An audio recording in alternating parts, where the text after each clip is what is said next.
היי ילדים, זה כפיר, המדריך מהחוג. בעקבות המצב לצערי התבטל לנו היום המפגש, אבל הכנתי לכם איזה שאלון קצר בשביל שתוכלו לשמור על הקצב.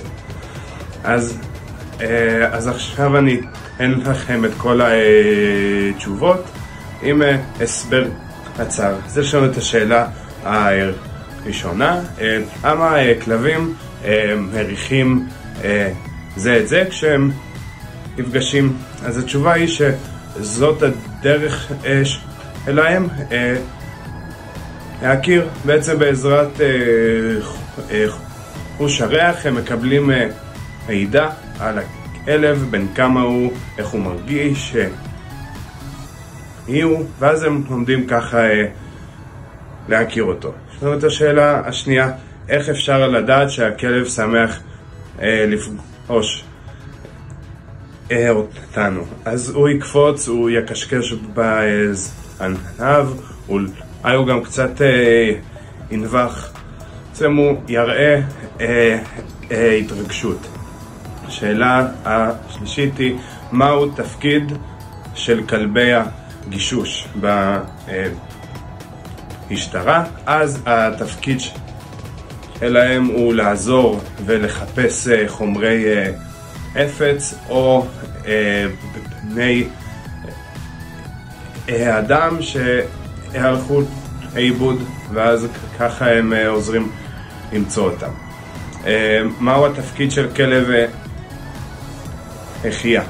אז התפקיד שלו הוא בעצם להוביל עיוורים, הוא עוזר להם להתמצא במרחב, הוא יודע לעצור אם יש סכנה, והוא יודע גם איך לעזור להם לעבור את הכביש. השאלה הבאה היא, איך קוראים לתהליך שבו מלמדים את הכלב פקודות? בעצם התהליך הזה נקרא אילוף. בעצם כשאנחנו מאלפים את הכלב ואנחנו יוצרים איתו שפה יחד. מה הכלב מרגיש? והשאלה הבאה, מה הכלב מרגיש אם הוא מקפל את האוזניים? אם הוא מקפל את האוזניים ומסתכל למטה, לרוב הוא יראה, לרוב זה יראה על פחד או לחץ.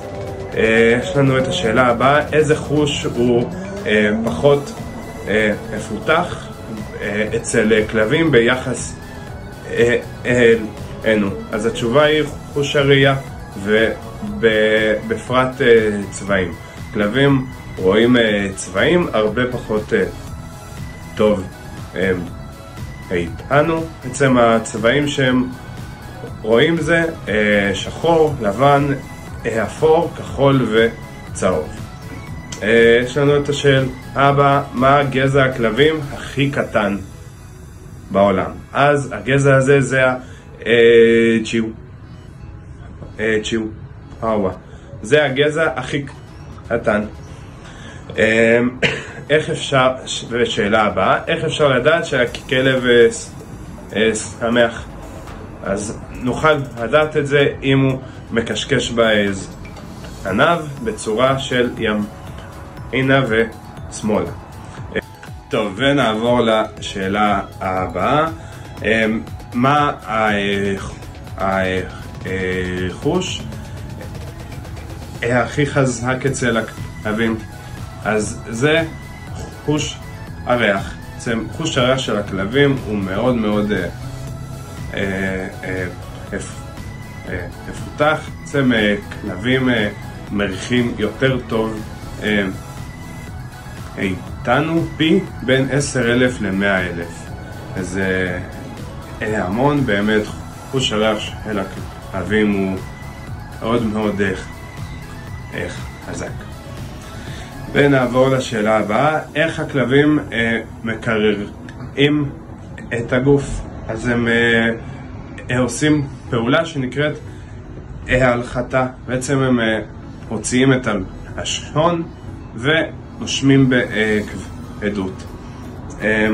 ונעבור לשאלה הבאה, מה מומלץ לעשות עם כלב חדש בבית כדי שירגיש בנוח? אז חשוב לתת לו זמן להתרגל לבית, לסביבה, לתת לו מקום שקט עם סמיכה ומשחקים ומים. צריכים להעביר לו את זה בצורה טובה.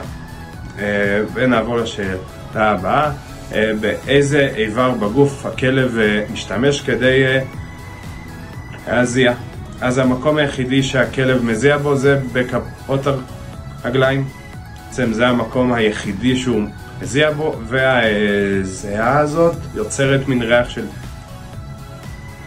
הירס. ונעבור לשאלה האחרונה, פי כמה כלבים שומעים יותר טוב מבני אדם? אז כלבים שומעים יותר טוב מאיתנו בערך פי 4. באמת לכלבים יש שמיעה מאוד טובה. אז אלו היו השאלות. מקווה שנהנתם והצלחתם קצת ללמוד.